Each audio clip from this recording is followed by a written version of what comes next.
আজ আমি জীবনে প্রথমবার নিজে রান্না করে খেলাম। তো আজ আমার মা আর বাবা দুজনেই কিছু দরকারে বাইরে গেছিল, আর যাওয়ার আগে রান্নার দায়িত্বটা দিয়ে গেছিল আমাকে। তবে যারা আমার ভিডিও দেখো বা আমাকে চেনো তারা সবাই জানো আমি কতটা ল্যাদখোর। আর আজ এই ল্যাদখোর মানুষটাই এই কনকনে ঠান্ডাতে রান্না করছে।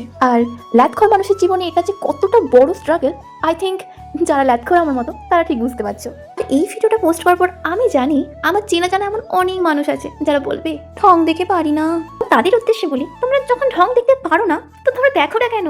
আমি তো আর কাউকে জোর করে ভিডিও দেখাই না যে আমার ভিডিও দেখো দেখো। আর আমার এই ভিডিও করা নিয়ে যদি এতটাই প্রবলেম হয়, নিঃসন্দেহে ব্লক করে দিতে পারো, কারণ এইরকম অডিয়েন্সেরও আমার কোনো প্রয়োজন নেই। যারা আমাকে শুরুর দিন থেকে এখনো পর্যন্ত কন্টিনিউ সাপোর্ট করে আসছে তাদেরকে অনেক অনেক ধন্যবাদ। আর এই যে দেখো, আজ বানিয়েছি বেগুন ভাজা, ফুলকপি ভাজা, ডাল আর ভাত। দেন আমার বোন বানিয়েছিল ডিম ভাজা। ব্যস্ত থাকার কারণে সেগুলোর ক্লিপস নেওয়া হয়নি। আর এই যে দেখো, আমাদের এই পুচকুটাও নিজের টাইম মতো দেশ ভ্রমণ করে চলে এসেছে। বিকাল হতে আমি চলে গেলাম আমার মাকে আনতে।